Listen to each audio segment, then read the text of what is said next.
Les habla Rafael Arraiz Luca desde Unión Radio y esto es Venezolanos, un programa sobre el país y su historia en la continuación de la serie sobre militares venezolanos.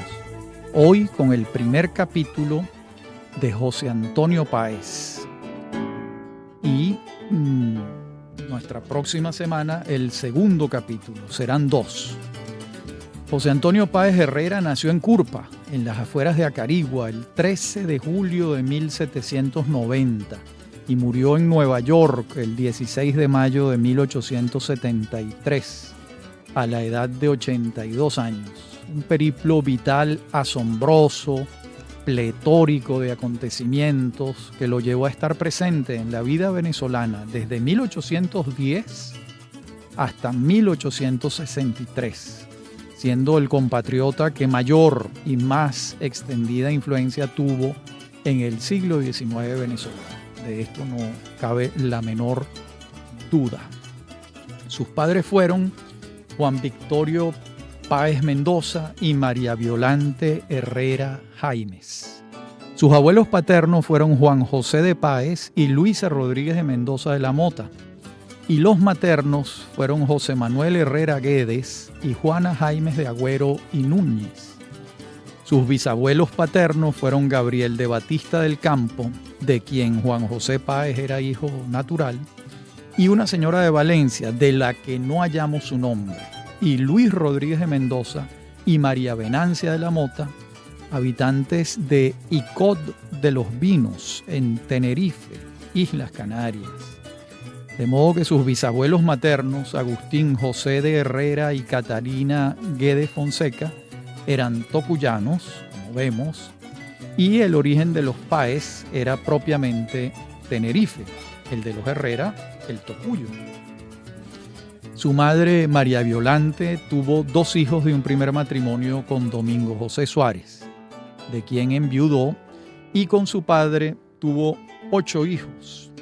De tal modo que los Páez Herrera fueron José Francisco, José de los Santos, José Ramón, José Antonio, Ubalda, María del Rosario, Luisa María y Ana María.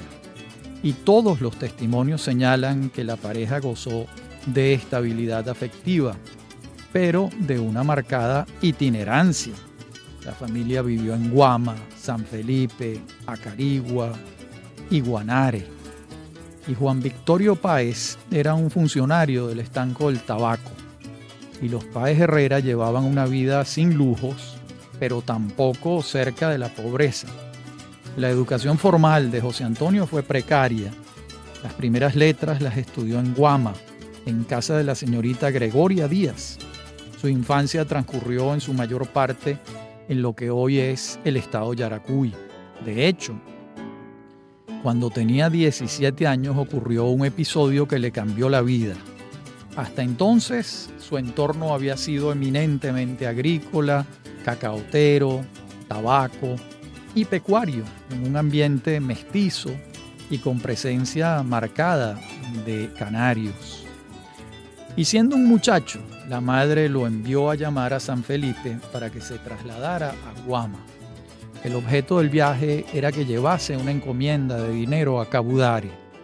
El joven se detuvo en Yaritagua a comprar víveres en una pulpería e hizo ostentación de la pistola que llevaba y de algo de dinero, una muchachada. Y unos bandoleros que estaban allí lo ficharon y lo siguieron sigilosamente, hasta que lo abordaron cuando estaba en la montaña de Mayurupí. Eran 4 los asaltantes que buscaban robar del dinero a José Antonio Páez. En cuanto los vio venir, se bajó de la mula. Uno de ellos se acercó con un palo y un machete en las manos, y Páez le disparó y lo mató en el acto, mientras los otros corrieron despavoridos. Se montó en su mula y siguió su camino. La noticia corrió como pólvora en Acarigua y Guanare. Y aunque fue en legítima defensa, el joven Páez tuvo miedo de ir preso y se fue solo hacia Barinas, lejos, donde nadie supiese lo que había hecho y lo que había ocurrido. Y allá se va, y al no más llegar al hato La Calzada, en Barinas, el capataz, que se llamaba Manuelote, lo somete a tratos cercanos a la humillación. El dueño del hato no estaba presente todavía, me refiero a Manuel Antonio Pulido Briceño, a quien va a conocer luego, cuando pase de el hato La Calzada al hato Pagüey. Estamos en 1808. Ese hato Pagüey también era de Pulido. A su vez, Pulido se encariña con el muchacho de 17 años y lo privilegia una vez que advierte que sabe leer y escribir y tiene un nivel superior, cultural, por supuesto, al de los otros peones. Y a Manuelote no le hace gracia el ascenso, pero Pulido encarga a Páez de comprar ganado y lo tiene cerca, en su casa, como un asistente. Lo ha privilegiado. Y muy pronto el propio Pulido comprende que el joven merece un destino autónomo y lo alienta a irse por su cuenta. Y eso hace José Antonio Páez. Compra y vende ganado. Y en esas tareas conoce a Dominga Ortiz Ursúa. La conoce en Canaguá y se va a casar con ella el 1 de julio de 1809. Ya su posición ha mejorado notablemente. Tiene una casa. Su mujer es huérfana de padre, Francisco de Paula Ortiz, y de madre, Micaela Ursúa. Y ha heredado un hato importante en Barinas, Dominga Ortiz. La familia de su esposa es de las principales de la zona, evidentemente. De modo que la fortuna le va a sonreír a Páez.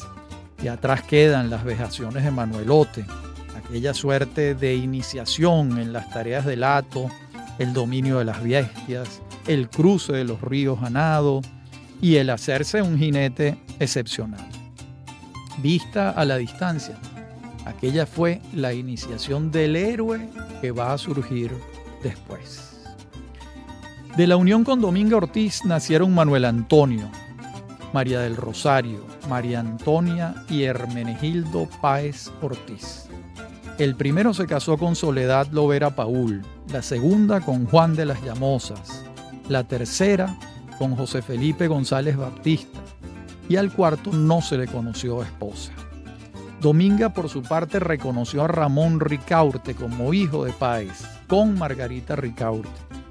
Entre los otros que tuvo, podemos señalar a Alejandro Muñoz, Tomás Páez, Alejandro Montiel, Estanislao Reyes, todos ellos hijos de José Antonio Páez.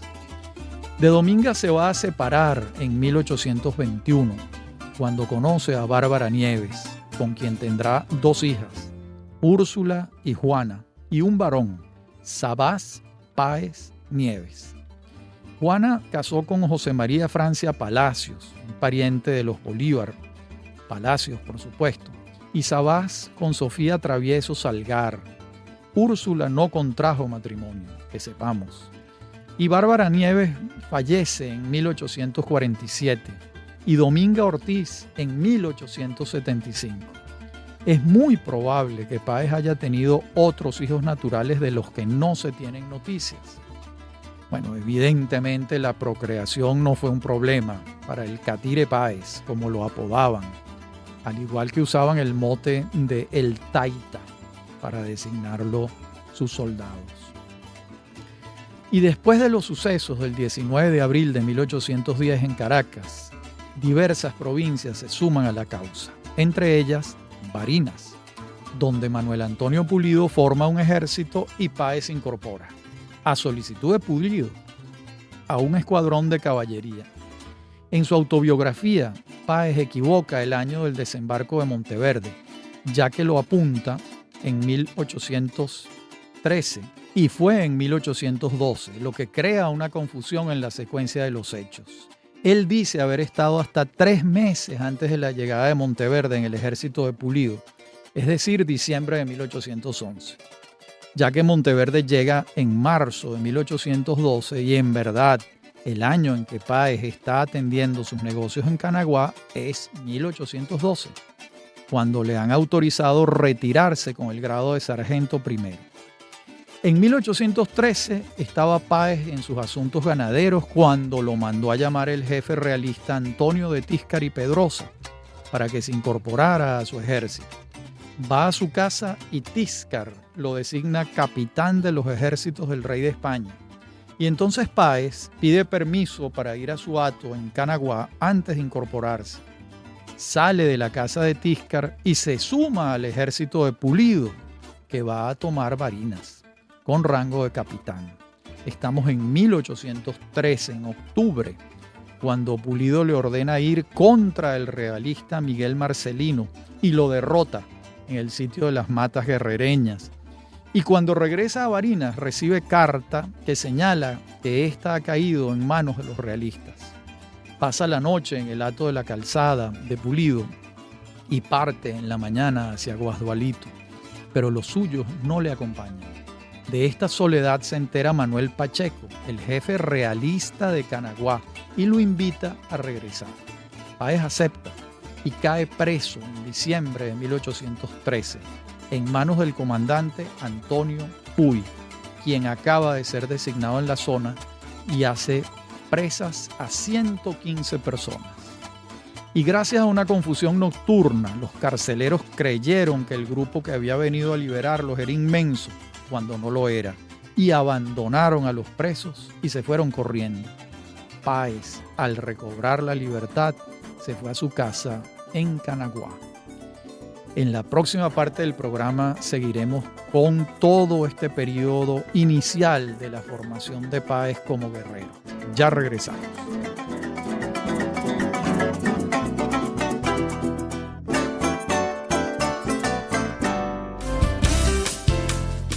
Estás escuchando Unión Radio Cultural. Este y otros programas de venezolanos los puedes oír en formato podcast a través de Anchor.fm. Para alguna sugerencia sobre este espacio, pueden escribirnos al correo rafaelarraiz@hotmail.com y en Twitter @rafaelarraiz. Somos Unión Radio Cultural.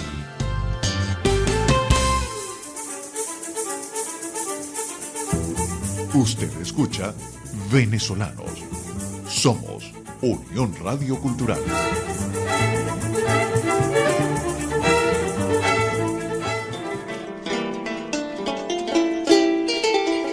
En 1814, Páez forma un pequeño ejército y se suma al de Ramón García de Sena, quien lo envía a Guasdualito y luego regresa.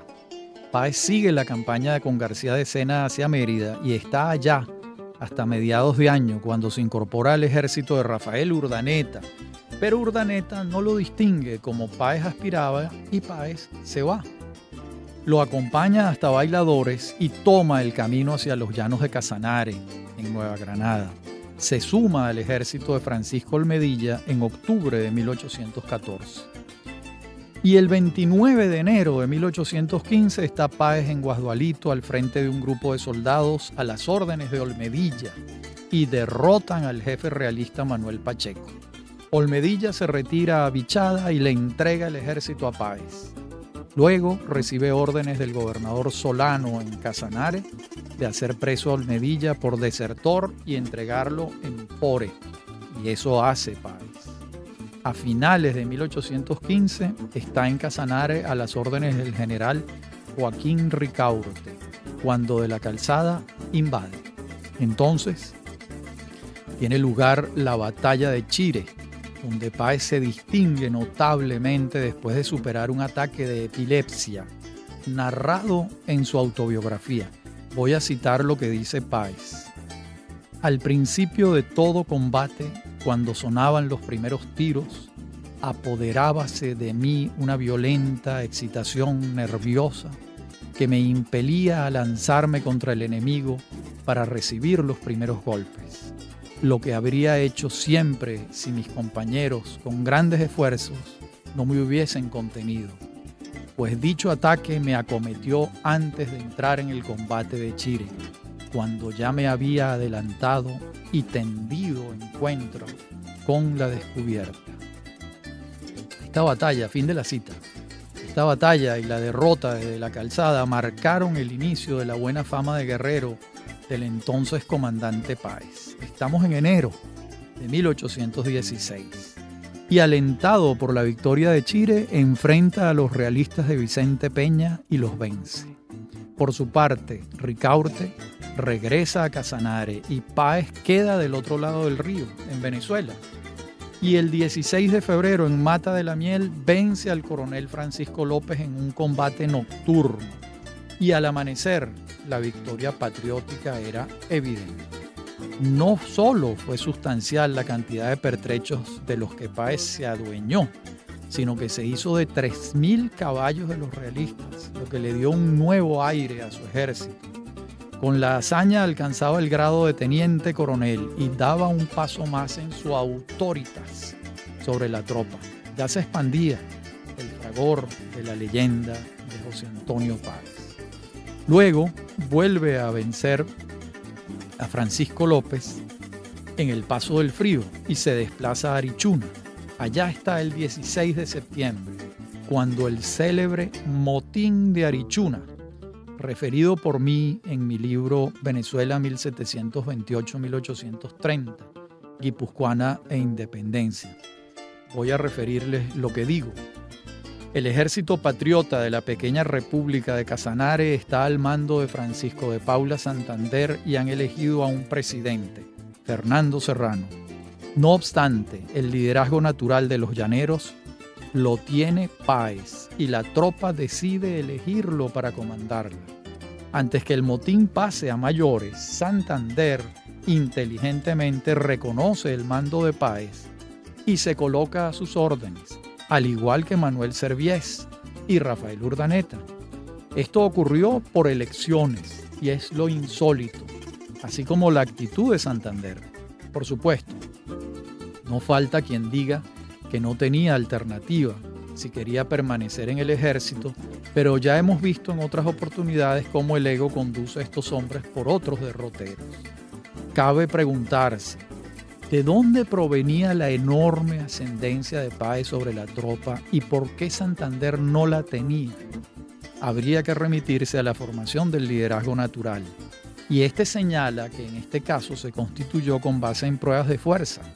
El ejército de Páez no era el clásico ejército francés estructurado, sino el conformado por la guerra de guerrillas, que llevaba a que el jefe guerreara como cualquier otro, en el cuerpo a cuerpo de la batalla, cosa que Páez hacía admirablemente. Esto le daba un ascendente paternal sobre la tropa, integrada por guerreros que no dudaban un segundo de la legitimidad de su jefe, ya que éste participaba en la batalla en el centro, no desde lejos como un director al margen del fragor de la contienda, detrás de un catalejo, no. Esta simbiosis entre Páez y los suyos, que son como si fueran él mismo, fue un aspecto sustancial para la consolidación de este ejército llanero, factor determinante de las victorias patriotas que vendrán. Fin de la cita. Y ahora viene la batalla del Yagual, el 8 de octubre de 1816, cuando Páez comanda el ejército subcomandado por los generales Urdaneta, Serviés y Santander, a sus órdenes, y vuelven a derrotar a las fuerzas del realista Francisco López. Después de la victoria citan a Achaguas, y este año culmina con la autoridad de Páez por las nubes. 3 victorias lo han hecho posible. Es su año central, la consolidación de su mando. En 1817 se inicia con la batalla de Mucuritas el 27 y 28 de enero. Esta vez Páez enfrenta a los ejércitos de la Torre y de la Calzada, nada menos, es decir, al ejército de Morillo, quien llega al sitio después de la batalla. Se enfrentan 2 fuerzas desiguales, la de Páez con alrededor de 1.000 lanceros, la de los realistas con cerca de 5.000 hombres. Páez recurre a una práctica que sorprende a los realistas. Le prende fuego a la sabana en la retaguardia, impidiendo que estos se den en retirada, y los acorrala y los lancea sin piedad, causándoles bajas significativas.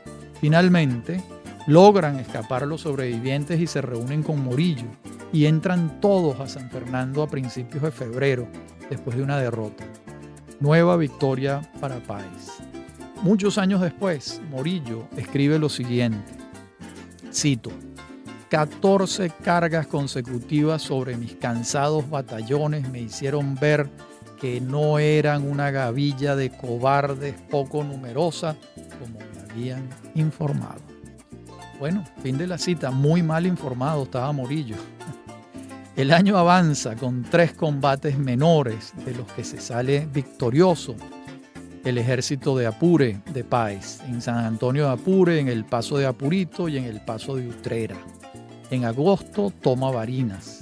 Como vemos, fueron 12 meses de victorias y la consolidación de la jefatura de Páez en sus predios.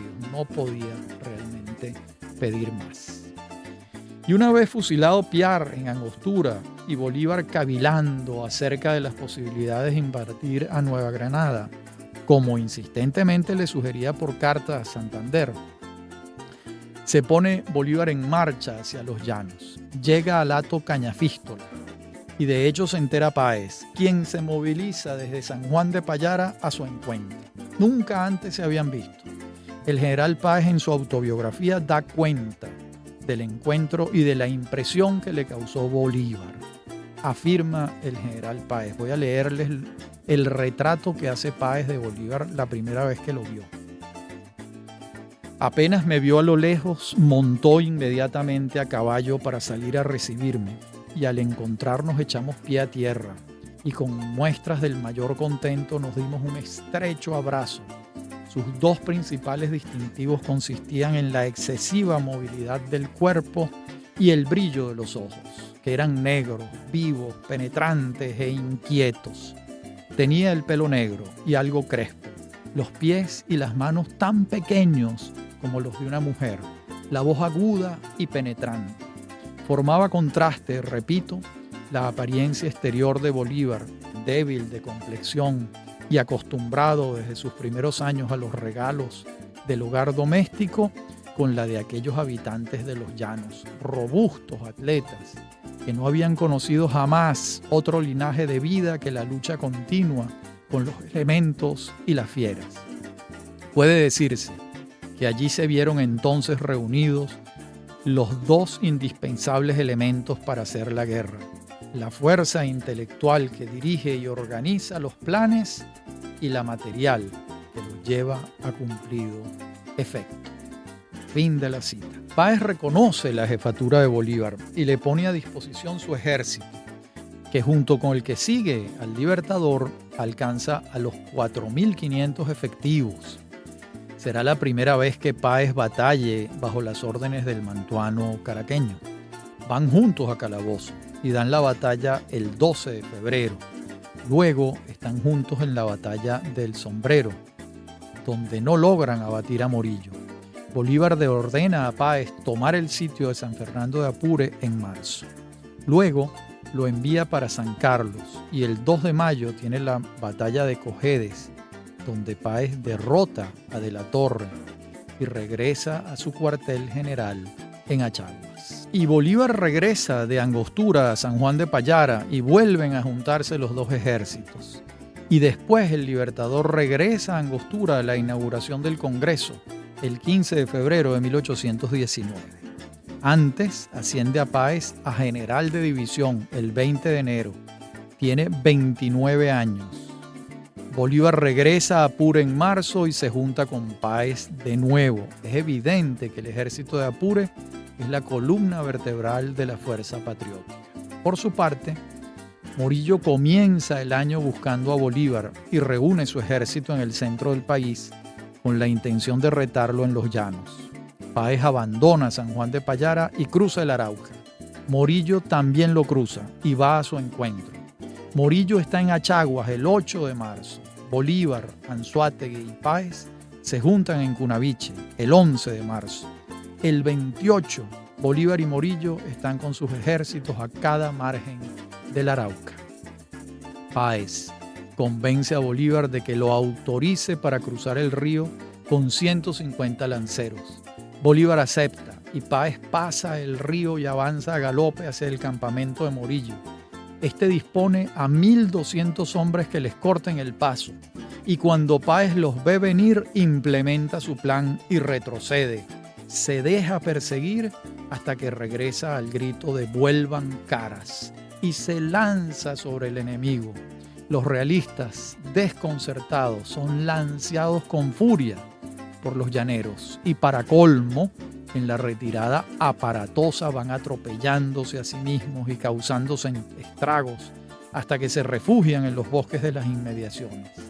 Entre los héroes de la acción es justicia recordar a los coroneles Cornelio Muñoz y Francisco Aramendi, así como a los tenientes coroneles Francisco Farfán, José Manuel Arraiz, Juan José Rondón, Leonardo Infante, entre otros.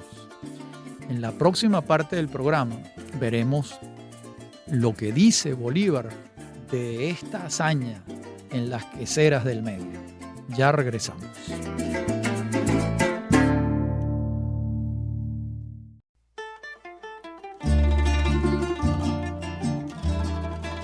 En la parte anterior del programa hablábamos de las queseras del medio y esta hazaña fue vista por todo el ejército patriota, llevando el prestigio de Páez hasta la cúspide.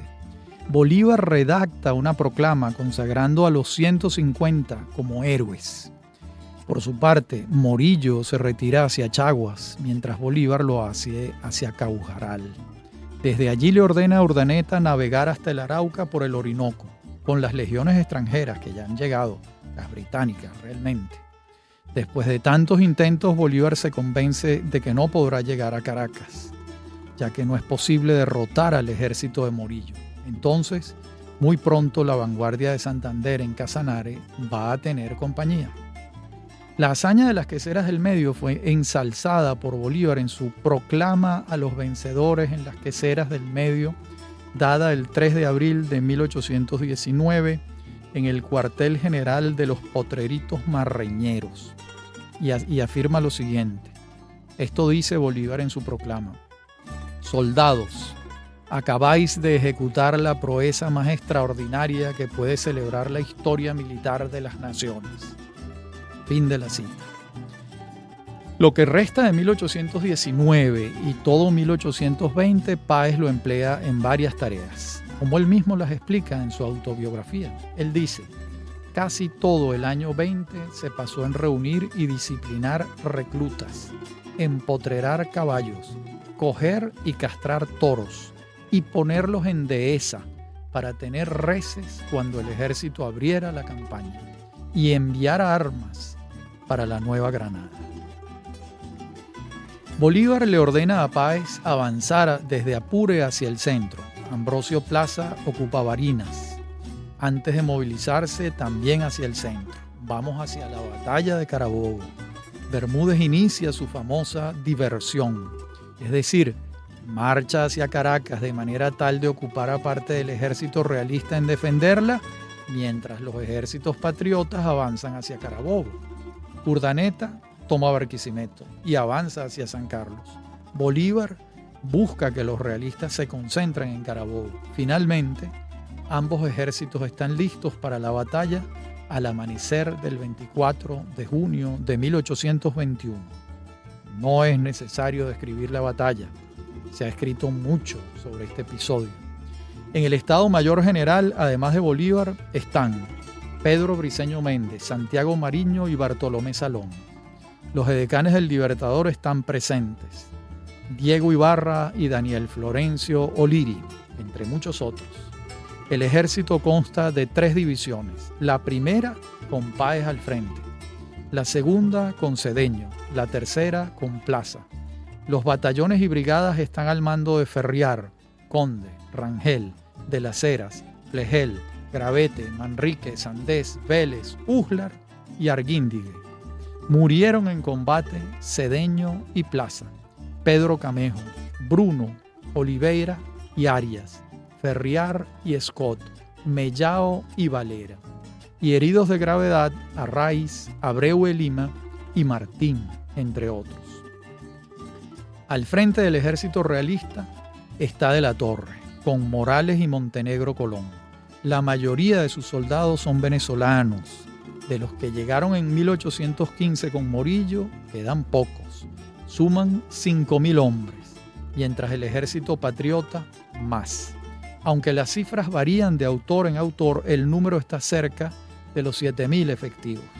La victoria patriota fue completa. Los restos del ejército realista se retiran a Puerto Cabello y son perseguidos por Rangel. Allí se refugian. El golpe para los realistas ha sido fatal. Después de esta batalla tendrán lugar cerca de 60 enfrentamientos bélicos menores hasta la última batalla en el lago de Maracaibo el 25 de julio de 1823. A Páez se le asigna perseguir y llevar a la derrota o la rendición a las fuerzas realistas sobrevivientes de la batalla de Carabobo. En esto está en 1822 y parte de 1823, hasta que los sitia en Puerto Cabello el 7 de noviembre de este año. Después de ofrecerle capitular y recibir la negativa de la Calzada, Páez asalta el castillo de Puerto Cabello y vence en la refriega. Mueren cerca de 150 soldados realistas y muy pocos patriotas. Finalmente, de la Calzada capitula con un largo articulado el 10 de noviembre de 1823 y le entrega su espada personalmente al general Páez. Ha concluido la guerra en el departamento de Venezuela. La bandera española es bajada del asta, de la Calzada es hecho prisionero y luego liberado a comienzos de 1824, cuando viaja desde Puerto Cabello hasta La Habana. Así se entrega el último jefe realista con sus soldados. Y va el hombre fuerte consolidando su prestigio, como vemos, el general Páez. Y en ese mismo año de la batalla de Carabobo, conoce a Bárbara Nieves e inicia una relación amorosa intensa hasta el momento de la muerte de Barbarita, como la llamaban, en 1847. De tal modo que es un año de hechos esenciales en la vida de Páez. Ambos acontecimientos, la batalla de Carabobo y la aparición de Barbarita, marcan una nueva etapa. En febrero de 1822, el presidente de Colombia, Simón Bolívar, y su vicepresidente, Santander, designan autoridades en el departamento de Venezuela. Nombran a Carlos Sublet intendente general, el cargo más alto. A José Antonio Páez, comandante general del departamento de Venezuela, que incluía Caracas y Barinas. A José Francisco Bermúdez, lo mismo, pero en el Orinoco, que incluía Guayana, Margarita, Barcelona y Cumaná. Y a Lino de Clemente en Zulia, que incluía Mérida, Trujillo, Coro y Maracaibo. No sorprende que Sublet sea el intendente, dada la cercanía y la importancia de Sublet para Bolívar, y además su ya largo historial en el ejército patriota. Las discrepancias, eso sí, entre el vicepresidente Santander y el jefe militar del departamento de Venezuela, el general Páez, inician su ascenso. Ya a Páez le había molestado la designación de Sublet como intendente, pero todavía más cuando se designó a Juan Escalona para sustituir a Sublet. Eso era imposible, ya que Escalona era un enemigo abierto de José Antonio Páez. Sin embargo, Páez aceptó a regañadientes. Y en diciembre de 1824 se presenta un tema con un grupo de hombres armados que intenta hacerse del armamento que estaba en Petare. De inmediato el general Páez interviene y los dispersa, mientras ordena juzgar militarmente a algunos prisioneros, cosa que al intendente Escalona le pareció impropia, ya que Páez no dio aviso al intendente ni a la Corte Superior de Justicia y estaba obviando el orden constitucional. Así se lo reclamó Escalona al gobierno en Bogotá y este le dio la razón, ordenándole al poder militar entregar al civil a los imputados. Pero cuando esta comunicación llegó, ya Páez había indultado a los del intento de Petare. Aquí hay un primer desencuentro importante en la cadena de mando. El vicepresidente Santander pide autorización del Senado para un decreto sobre conspiradores y este lo autoriza, sancionándose el decreto el 17 de marzo de 1825. Casi de inmediato, la Municipalidad de Caracas le encarga al doctor Alejo Fortique un alegato jurídico reclamando la inconstitucionalidad del decreto, circunstancia que viene a avivar aún más las diferencias entre el Poder Ejecutivo, radicado en Bogotá, y el de la Municipalidad caraqueña. Otro desencuentro. y el comandante general Páez convoca el 29 de diciembre de 1825 a la población de Caracas para un alistamiento militar solicitado por el Poder Ejecutivo desde Bogotá, y pocos acuden a la cita, cosa que enervó a Páez y terminó increpando a la escasa audiencia que había asistido. De esta circunstancia se valió el intendente Escalona para solicitar ante el Ejecutivo la investigación de los hechos y sus posteriores sanciones. Escalona era un enemigo de Páez. Esto hace el Ejecutivo ante el Senado y suspende a Páez de sus funciones y le ordena comparecer ante el Poder Legislativo reunido en Bogotá. Páez no acata la orden. Mientras tanto, es sustituido por el general Escalona, lo que para muchos fue una ofensa al máximo líder militar de Venezuela. Y a partir de entonces se comienza a articular el desconocimiento a la medida tomada desde Bogotá, colocándose al margen de la Constitución vigente. La Municipalidad de Valencia, reunida el 30 de abril de 1826, argumentando que el pueblo había caído en un disgusto supremo como consecuencia de la separación del general Páez de sus funciones, acuerda restituirle el mando a Páez. Y este acepta el 3 de mayo por medio de una proclama. Y el 5 de mayo la Municipalidad de Caracas reconoce la restitución del general Páez, sumándose a lo que ha propuesto la de Valencia.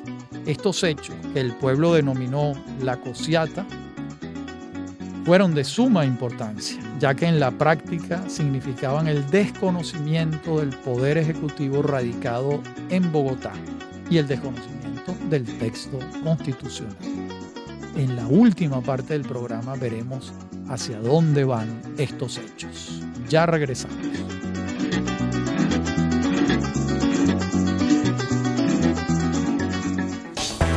Estás en sintonía de Unión Radio Cultural. Recuerda, todos los programas están colgados en la aplicación Anchor.fm.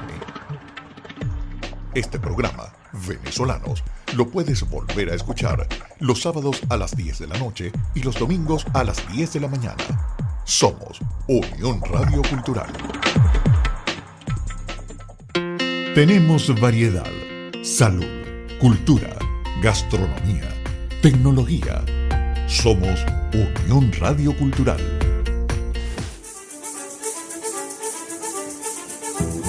Usted escucha Venezolanos.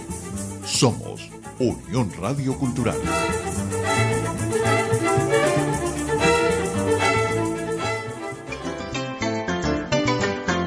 En la parte anterior del programa veíamos cómo avanzaban los desencuentros entre Bogotá, Caracas y Valencia, y el 14 de mayo de 1826 el general Páez jura ante la Municipalidad de Valencia cumplir las leyes y hacerlas cumplir, así como no obedecer las nuevas órdenes del gobierno de Bogotá.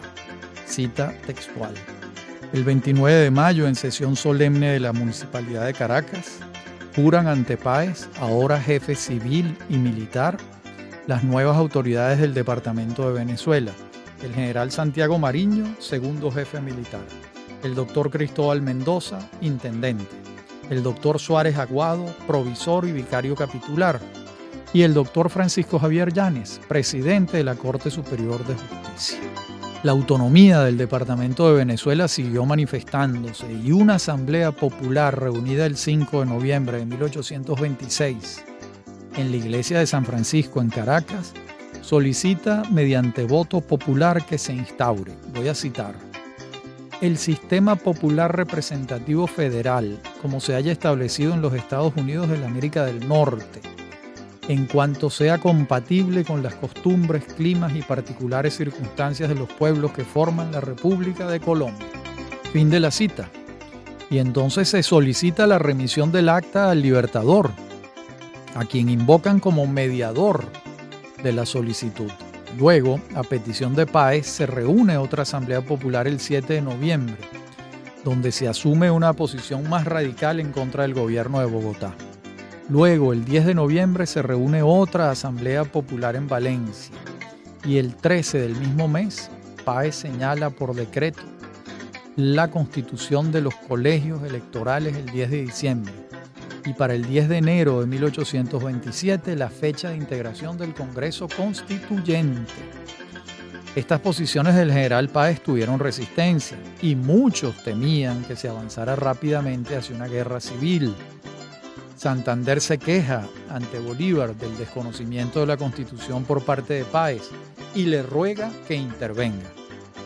El presidente Bolívar envía de avanzada a O'Leary a parlamentar con Páez para buscar una conciliación. Y después de 10 días de conversaciones en las que O'Leary intentaba que Páez se acogiera a lo dispuesto por Santander con base en la Constitución vigente, el llanero le dijo a O'Leary: espero que el presidente no me forzará a ser su enemigo y a destruir Colombia con una guerra civil. Fin de la cita. Como vemos, ya Bolívar sabrá a lo que se enfrenta al iniciar el viaje a finales de 1826, buscando poner orden en casa. El 11 de diciembre de ese año 1826, Bolívar le escribe a Páez una carta sutil y amenazante a la vez. Le dice: contra mí el general Castillo se perdió, contra mí el general Piar se perdió, contra mí el general Mariño se perdió, contra mí el general Ribagüero se perdió y contra mí se perdió el general Torre Tagle. Parece que la providencia condena a la perdición a mis enemigos personales, sean americanos o españoles. Y vea usted hasta dónde se han elevado los generales Sucre, Santander y Santa Cruz. Fin de la cita. Evidentemente, una carta amenazante. Mientras estas tensiones van en aumento, no solo en relación con Páez en Venezuela, sino en Bogotá con los seguidores de Santander y su oposición a la Constitución de Bolivia, el Libertador logra que el Congreso de Panamá tenga lugar, aunque muy lejos de la importancia que hubiera querido para que tuviera. Asistieron los delegados y deliberaron, pero nada de mayor importancia para el futuro se desprendió del encuentro, más allá de cumplir con el sueño integracionista bolivariano. En verdad, el clima de descomposición de Colombia iba en aumento, mientras en Perú la unanimidad hacia Bolívar se resquebrajaba, y Sucre, en Bolivia, por otra parte, batallaba con una cantidad de quimeras. En medio de flores, arcos de triunfo, coronas de laurel, bambalinas y guirnaldas, entraron juntos el Libertador y Páez a Caracas el 4 de enero de 1827. Bolívar designó a Páez con un cargo que no figuraba en la Constitución vigente: jefe supremo, reconociendo así su liderazgo y colocándose al margen de la Carta Magna, provocando el desagrado máximo del Congreso reunido en Bogotá y del hombre de las leyes, que era como llamaban al general Santander. Bolívar permaneció 6 meses en Caracas, poniendo orden en distintas ramas y consolidando con su actitud el poder de Páez. Mientras en Bogotá la oposición a la Constitución de Bolivia y al propio Libertador iban en aumento. Como vemos, sofocaba a Bolívar la rebelión venezolana, pero al hacerlo ofendía a los constitucionalistas neogranadinos. Lograba detener la separación inmediata de Venezuela de Colombia, pero en su fuero interno comprendía que había colocado un paño caliente sobre una derrota cantada. Partió de La Guaira el 4 de julio de 1827 rumbo a Cartagena, para luego subir a Bogotá por el río Magdalena, una vía que recorrió infinidad de veces a lo largo de su vida. Fue la última vez que estuvo en su país natal. Y la Asamblea de Valencia entonces designa a Páez para que consagre la separación de Colombia y convoque un Congreso Constituyente. Y antes de la fecha enunciada tuvieron lugar las asambleas que convocó Bolívar en agosto de 1829. Esas asambleas las instaba a manifestarse en cuanto a la Constitución que querían, pues casi todas se expresaban a favor de la separación de Colombia y en contra de Bolívar. De modo que no fue Páez el que se propuso esta tarea solo, sino realmente Páez buscaba la separación, pero también la buscaba porque la mayoría así lo quería. Eso es lo que se hace evidente. El acta de la Municipalidad de Valencia el 29 de noviembre de 1829 serenamente recogía la voluntad del cabildo. Cito: Venezuela no debe continuar unida a la Nueva Granada y Quito, porque las leyes que convienen a esos territorios no son a propósito para este, enteramente distinto por costumbres, clima y producciones, y porque en la grande extensión pierden la fuerza y energía. Fin de la cita. El 13 de enero el general Páez asume el mando de acuerdo con el dictamen de la Asamblea de Valencia y convoca a un Congreso Constituyente, así como a un gabinete ejecutivo. El Congreso se instala en la Casa de la Estrella en Valencia el 6 de mayo de 1830 e inicia deliberaciones.